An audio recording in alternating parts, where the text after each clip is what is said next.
दोस्तों, हर बारिश के मौसम में नाम और जगह बदल जाती है, लेकिन सिस्टम की नाकामी एक ही तरह हर साल कई जिंदगियां लील जाती है। गाजियाबाद के मसूरी में बारिश का पानी एक प्लॉट में भर गया। 9 साल का मोहम्मद शाद उस पानी में डूब गया। उसी दिन विजयनगर में 3 साल की मानवी गली में भरे पानी में गिर गई और इंदिरापुरम में एक सोसाइटी के बेसमेंट में करंट उतरने से एक सिक्योरिटी गार्ड की जान चली गई। एक शहर, एक दिन और 3 मौतें। सोचिए।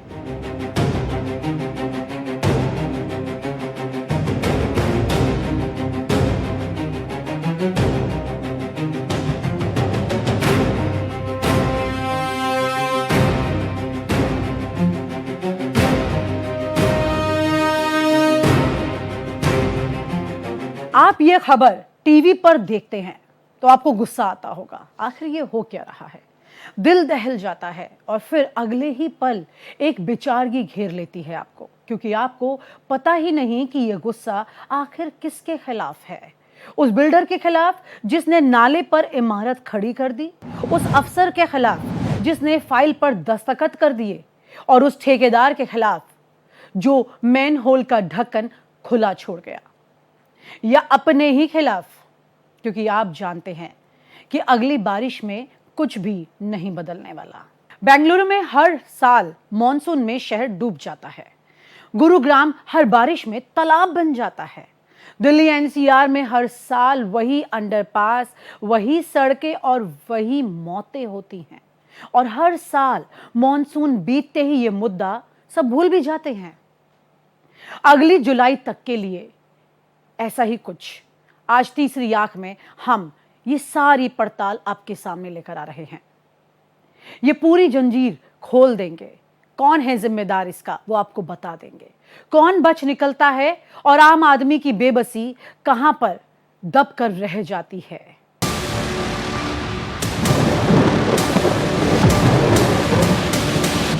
शुरुआत उस शहर से करते हैं जिसे कभी सिटी ऑफ लेक्स कहा जाता था, बेंगलुरु। आज जहां पर मॉनसून में सड़कें झीलों में बदल जाती हैं। 1961 में बेंगलुरु में करीब 261 झीलें थी, 261 झीलें। लेकिन आज सरकारी आंकड़ों के मुताबिक ये संख्या घट चुकी है और घटकर 65 से 85 के बीच रह गई है। कितनी बड़ी गिरावट है ये। बीते 45 सालों में शहर ने अपनी 88% हरियाली और 79% जल निकाय खो दिए हैं।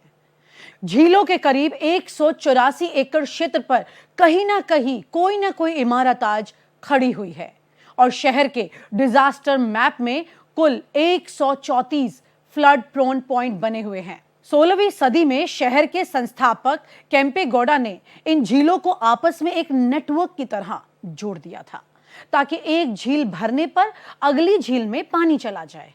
आज वो जोड़ने वाले नाले या तो अपार्टमेंट मॉल के नीचे दब चुके हैं या गाद से भरे पड़े हैं। और ये अकेले बेंगलोर की कहानी नहीं है। यही पैटर्न हर उस भारतीय शहर में दोहराया जा रहा है जहां कभी झीलों और तालाबों का जाल हुआ करता था।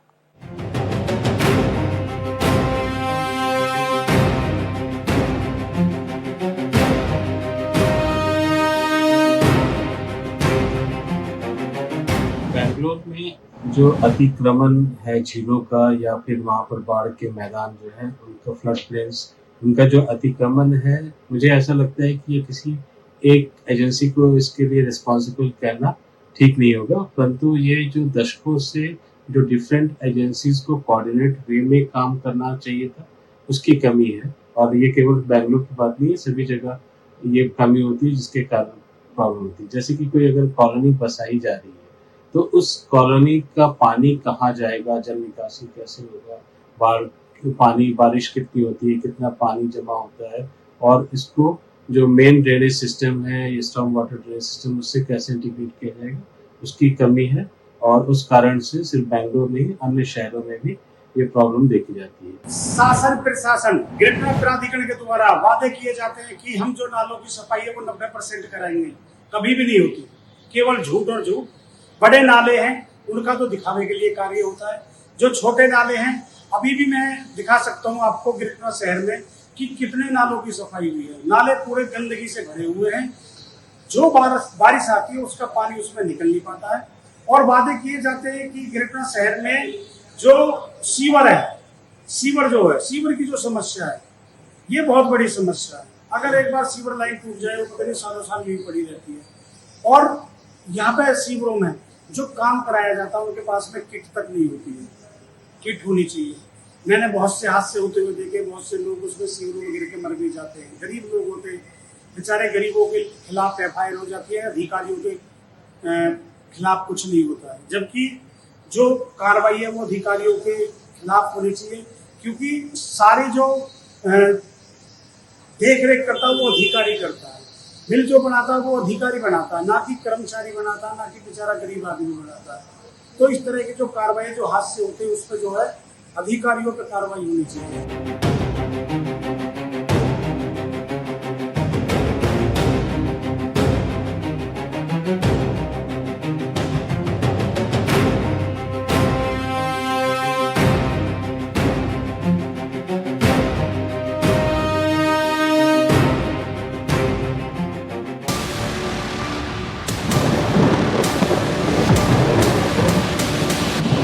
अब चलते हैं मिलेनियम सिटी की तरफ, मोस्ट एक्सपेंसिव सिटी की तरफ, गुरुग्राम, जो बीते 3 दशकों में खेतों से गगनचुंबी इमारतों में बदल चुका है।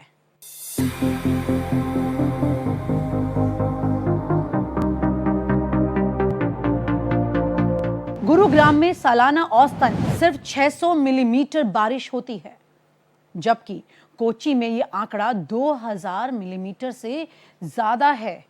डिफरेंस देखिएगा। फिर भी हर मॉनसून में गुरुग्राम डूब जाता है, जबकि कोची उतना नहीं।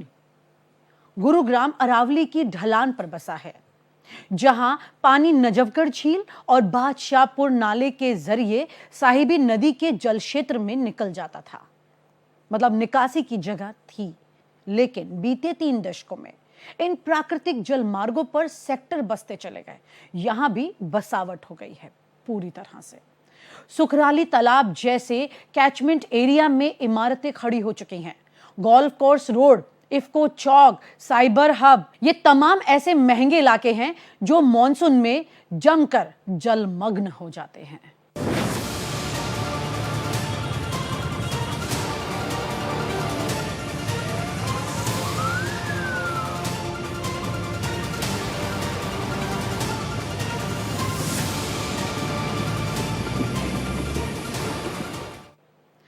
सबसे बड़ी विडंबना तो यह है कि नए बसे सेक्टरों के लिए अलग से कोई storm water drainage system design किया ही नहीं गया। जैसे जैसे शहर बढ़ता चला गया, सीवर लाइन उसी पुरानी क्षमता पर निर्भर रह गई। 5 करोड़ रुपए के फ्लैट में रहने वाला परिवार भी उतना ही बेबस है जितना झुग्गी में रहने वाला मजदूर, क्योंकि पानी किसी की आर्थिक हैसियत नहीं पूछता है और 100 करोड़ के घरों के सामने भी सड़कें तालाब बन जाती हैं। ये तस्वीरें तो आप देखें। अगर हम गुड़गांव की बात करें कि सवाल उठता है कि भाई जो स्टॉर्म वाटर ड्रेनेज है उसकी परिकल्पना क्यों नहीं हुई। तो आज के स्टैंडर्ड के हिसाब से जो भी शहर की प्लानिंग कर रहे हैं, आप मास्टर प्लानिंग कर रहे हैं, तो उसमें स्टॉर्म वाटर ड्रेनेज का एक इम्पॉर्टेंट रोल है, जिसमें कि हमें पूरा ये देखना चाहिए कि कितनी बारिश हो रही है और किस तरह की टेरेन है, कहाँ पे कितना पानी जमा हो सकता है और उसको कैसे निकाला जाएगा, इन सबको हमें देखना चाहिए। लेकिन जो मूलभूत समस्या ये है कि बहुत सारे जो शहर हैं इंडिया में, उनको या तो अलग अलग फेजेस में उसका डेवलपमेंट हुआ है या बहुत तेजी से उसका डेवलपमेंट किए गए, और वहाँ पर रियल इस्टेट या रोड को तो बहुत ही इम्पोर्टेंस दे दी गई कि ऐसी सड़कें बनेंगी और ऐसा इतनी ऊंची ऊंची बिल्डिंग बनेगी, परंतु जो वहाँ पर जो बारिश का पानी आता है या जो वहाँ नेचुरल ड्रेनेज है उसका रख रखाव कैसे होगा, उसका इंक्रोचमेंट ना हो, उस बारे में शायद सही से सोचा नहीं गया। और इसके कारण क्या हो रहा है कि जब बारिश हो रही है तो बारिश जो है अपने नेचुरल ड्रेनेज को फॉलो करती है और फिर वो जो है उसको निकासी के लिए सही से जगह नहीं मिलती, क्योंकि या तो वहाँ पर मलबा जमा हो गया हो या फिर उसका एनक्रोचमेंट कर लिया गया है, तो इस कारण से फिर वहाँ पर ड्रेनेज की समस्या है।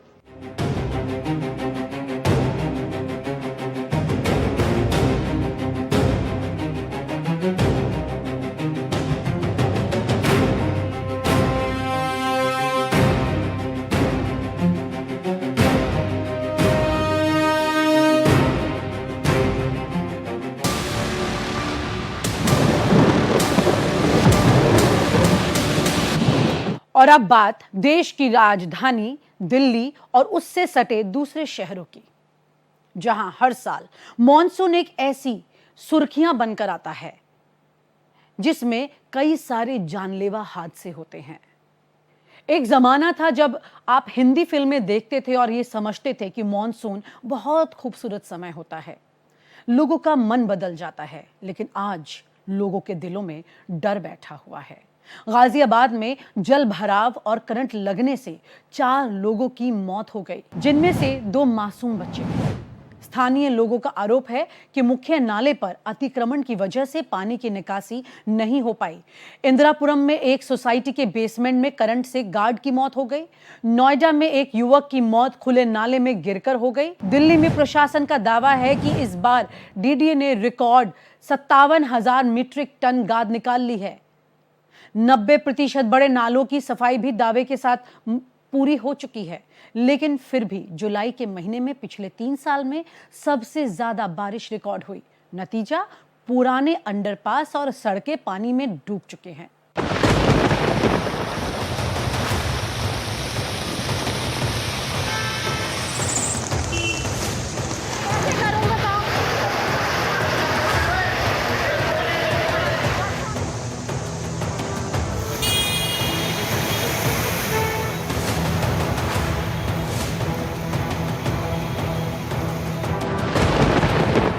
ये अकेले दिल्ली की कमी नहीं, पूरे देश में यही पैटर्न बार बार रिपीट हो रहा है। और इसकी एक बड़ी वजह तो ये है कि खुद सरकार के एक दस्तावेज में ये सच्चाई दर्ज है। ये भी आपको बताएंगे।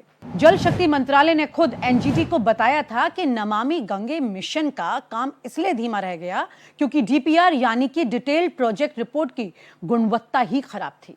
शहरी ड्रेनेज में भी यही दोहराया गया। पुरानी बारिश के आंकड़ों पर बना नेटवर्क आज की सघन आबादी और बदलते मौसम का बोझ नहीं झेल पा रहा है। फिर भी नई डीपीआर उन्हीं पुराने अनुमानों पर बन रही है, यानी कि सफाई का दावा 90% हो, लेकिन अगर डिजाइन ही 40 साल पुराना हो तो शहर तो डूब ही जाएगा ना। जो प्राइवेट सेक्टर के जो हाउसिंग सोसाइटीज हैं, ये जो निर्माण, जो रियल एस्टेट वाले लोग जो मकान बनाते हैं, तो वो भी प्रॉपर प्लानिंग नहीं करते हैं। वो लोग क्या करते हैं कि जो मुझे लगता है कि 2-3 चीज़ों की कमी होती है जो सोसाइटीज़ में पानी जमा होता है। उसका पहला एक तो है कि उस सोसाइटी कितनी बड़ी है, उसका नेचुरल कितना रेनफॉल, सरफेस एरिया कितना है और रेनफॉल उस एरिया में कितना होते हैं, और जो हमने रेन वाटर हार्वेस्टिंग सिस्टम बनाया है, क्या वो इनफ है कि जितना भी उस एरिया में या जो अपना स्क्वायर फुटेज है या जितना यार्ड की वो सोसाइटी है, तो उसके अंदर जितना पानी इकट्ठा होता है, तो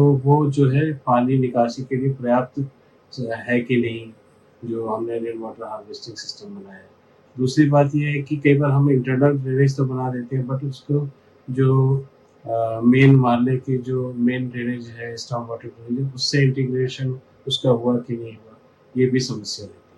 लेकिन अगर हम पूरी इस बात के जड़ पे जाएं कि क्यों ऐसा हो रहा है,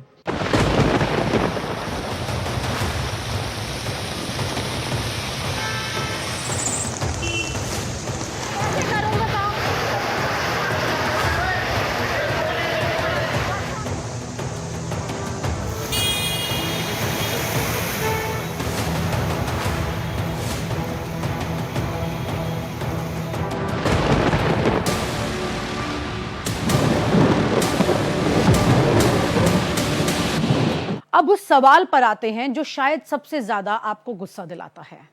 आखिर वेटलैंड और नालों पर बना अवैध निर्माण किसकी मंजूरी से होता है, किसकी अनदेखी से टिका रहता है? क्योंकि आप कहेंगे अगर पानी भर रहा है तो इसमें हम क्या करें, ये काम तो सरकार का है। इसी के जवाब पर आते हैं। भोपाल की भोज वेटलैंड को रामसर साइट का अंतर्राष्ट्रीय दर्जा हासिल है, लेकिन मई 2026 में इसके बारे में एक चौंकाने वाली शिकायत एनजीटी तक पहुंच गई। आरोप था कि झील के बफर जोन में बड़े पेड़ों में मशीन से छेद कर जहर दिया जा रहा है ताकि कब्जे का रास्ता साफ हो जाए। यहां पर मिट्टी मलबा डालकर झील का आकार ही बदला जा रहा था। एनजीटी ने संयुक्त जांच समिति भी बनाई, लेकिन निगम ने कार्रवाई की रिपोर्ट सौंपी ही नहीं। लगातार 5 आदेशों के बावजूद कोई एक्शन टेकन रिपोर्ट पेश नहीं हुई और आखिर में ट्रिब्यूनल ने सिर्फ 20,000 रुपए का जुर्माना लगाकर मामला आगे बढ़ा दिया। यानी कहानी भोपाल के बावड़िया कला में दोहराई गई। जी हां, जहां सरकारी नाले को दबाकर अवैध निर्माण हुआ, एनजीटी को चेतावनी देनी पड़ी कि अगर समय रहते अतिक्रमण नहीं हटा तो शहर को 2016 जैसी भीषण बाढ़ झेलनी पड़ सकती है। नोएडा, ग्रेटर नोएडा में भी एनजीटी को दोनों प्राधिकरणों से सभी अनाधिकृत निर्माणों की पूरी सूची मांगनी पड़ी, क्योंकि अदालत द्वारा दिए गए आदेशों का यहां पर खुला उल्लंघन हो रहा था। ऐसे हालात से निपटने के लिए वेटलैंड प्रोटेक्शन रूल्स 2017 और दिसंबर 2023 का सुप्रीम कोर्ट का आदेश दोनों मौजूद हैं। मतलब तो यह है कि कानून कमजोर नहीं है, कमजोर है उसे लागू करने की इच्छा शक्ति। और इसी लापरवाही की कीमत भारत हर साल औसतन 9 अरब 80 करोड़ डॉलर से ज्यादा के आर्थिक नुकसान के तौर पर चुकाता है। विश्व बैंक की एक रिपोर्ट के मुताबिक 2050 तक जलवायु अनुकूल बुनियादी ढांचे के लिए भारतीय शहरों को करीब 2.4 ट्रिलियन डॉलर तक की जरूरत पड़ सकती है। अब उस आंकड़े पर आ जाते हैं जो मॉनसून में सुर्खी तो बनाता है, लेकिन अगले ही हफ्ते भुला क्यों दिया जाता है। एनसीआरबी के मुताबिक भारत में हर साल गड्ढों और मेन होल सिवर में गिरने से 800 से 1000 लोगों की मौत हो जाती है। यानी औसतन हर दिन 2 से 3 लोग इस वजह से मर रहे हैं। 2021 में 841, 2022 में 1007, 2023 में 847, 2024 में 810, जुलाई 2026 में ही मुंबई के साकीनाका में एक 55 साल के शख्स की मैन होल में गिरकर मौत हुई। सोचिए आंकड़े आपको क्या बता रहे हैं। ठेकेदार और 3 मजदूरों पर लापरवाही से मौत की एफआईआर दर्ज हुई। ठीक है, मुख्य आरोपी ठेकेदार फरार भी हो गया। लखनऊ के जानकीपुरम में भी कुछ ऐसा हुआ। 8 साल के बच्चे की सिवर में गिरकर मौत के बाद जो नाम एफआईआर में आए वो एक सुपरवाइजर और एक जूनियर इंजीनियर का था, यानी कि सबसे निचला पायदान। इंदौर में एक 25 साल का युवक भारी बारिश में बह गया। वजह थी जाम पड़ी पाइपलाइन। स्थानीय लोगों का कहना है कि सालों से शिकायत के बावजूद निगम सिर्फ कागजी घोषणाओं तक सीमित रहता है। कभी कभी जवाबदेही ऊपर तक भी पहुंचती है, जैसे मुंबई के चेंबूर में स्कूल बस पर पेड़ गिरने से बच्चे की मौत। म्युनिसिपल कमिश्नर ने खुद 4 अधिकारियों को निलंबित किया इसमें, लेकिन ये तभी होता है जब मामला बहुत बड़ा हो जाता है, मीडिया की सुर्खियां बन जाता है या फिर कोई राजनीतिक दबाव उस पर आता है। आम आदमी की मौत पर अक्सर सिर्फ ठेकेदार और मजदूर ही जांच में सिमट कर रह जाते हैं। लेकिन एक बार सोचिए कि कोई अपने घर से निकला और उसके बाद में गड्ढे में गिर के मर गया। बच्चा हो, जवान हो, बुजुर्ग हो, उस परिवार पर क्या बीतती है। ये बहुत अहम बात है। किसकी वजह से वो मौत होती है, कौन इनके कातिल हैं। ये वही जगह है जहां नागरिक की बेबसी सबसे गहरी होती है, क्योंकि उसे पता है कि इंसाफ उसकी सामाजिक हैसियत पर निर्भर करता है। तो इसके कई कारण हैं। एक तो साइंटिफिक स्टडी की तो निश्चित रूप से कमी है कि हमें किसी भी शहर की पूरे हाइड्रोलॉजी को स्टडी करके प्रॉपर जीआईएस मैपिंग, आजकल टेक्नोलॉजी सैटेलाइट है, लाइडार है, जिससे प्रिसाइज मैपिंग की जा सकती है। तो वैसे मैपिंग करके पूरा क्वांटिफिकेशन होना चाहिए कि कितना पानी आ रहा है और उसको कैसे निकास किया जाए और उसको कैसे मेन नेचुरल धारा से नदियों तक ले जाया जाए, उसको स्टॉप वाटर ड्रेनेज को वहाँ बाहर निकालें।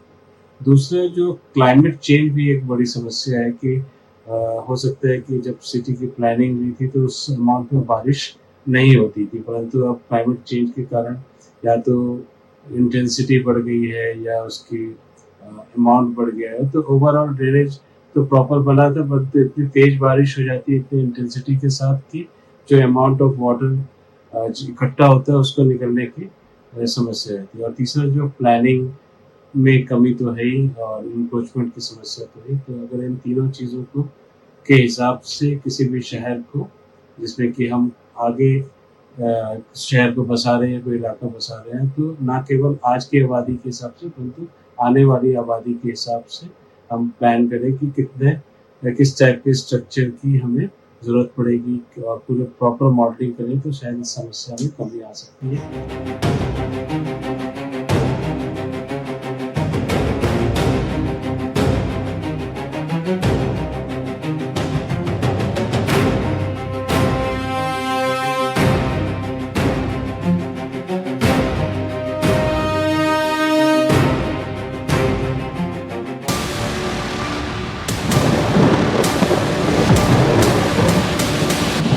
अब यहां एक विरोधाभास समझिए जो शायद ही कभी एक साथ चर्चा में आता है। जिस मॉनसून में हमारे शहर डूबते हैं, उसी देश में भूजल का स्तर हर साल नीचे और नीचे धंसता जा रहा है। भारत के वार्षिक भूजल संसाधन में करीब 68% योगदान सिर्फ बारिश के पानी का होता है। ये तो आप बचपन में पढ़ाई करते हुए सीखते आए होंगे कि जब बारिश का पानी आता है उसे बचाया जाता है, उसको किस तरह से संजोया जाता है। लेकिन शहरों में कंक्रीट का जंगल इस तरह से फैल चुका है कि बारिश का पानी जमीन तक पहुंचता ही नहीं, सीधे बाढ़ बन जाता है। यानी जो शहर मॉनसून में डूबता है वही गर्मियों में टैंकरों पर निर्भर हो जाता है। इसी पानी को बचाते तो यह हालत ना होती। दुनिया में इसका हल निकाला जा चुका है। चीन के वुहान शहर ने 2016 की भीषण बाढ़ के बाद स्पंज सिटी मॉडल अपनाया। पानी सोखने वाले फुटपाथ, कृत्रिम वेटलैंड्स, रेन गार्डन, 389 प्रोजेक्ट 38.5 वर्ग किलोमीटर में। नतीजा यह हुआ कि 2020 में एक दिन में 472 मिलीमीटर बारिश होने पर भी 2016 जैसी बाढ़ नहीं आई और शहर के पारंपरिक तरीकों के मुकाबले करीब 509 मिलियन यूरो बचाए गए। लंदन में सस्टेनेबल अर्बन ड्रेनेज सिस्टम और न्यूयॉर्क का स्टेटन आइलैंड ब्लू बेल्ट भी यही दिखाता है। प्रकृति को वापस शहर में जगह देने से बाढ़ रोकी जा सकती है। आप प्रकृति से नहीं लड़ सकते, आपको उसे उसकी जगह लौटानी होगी। भारत में भी छोटी उम्मीदें हैं। चेन्नई का 20% सिवेज रिसाइकलिंग मॉडल, बेंगलोर में कागदासपुरा झील का पुनर्द्वार और इंदौर, देवास, उज्जैन में IIT रुड़की की मदद से शुरू हुआ साझा मॉडल जो बाढ़ और भूजल दोनों की समस्याओं को एक साथ सॉल्व कर सकता है। दोस्तों, दुनिया के जिन शहरों में वार्निंग सिस्टम मजबूत है, बुनियादी ढांचा दुरुस्त है और अफसरशाही की जवाबदेही तय है, वहां भारत जितनी या उससे ज्यादा बारिश होने पर भी इतनी जाने नहीं जाती हैं।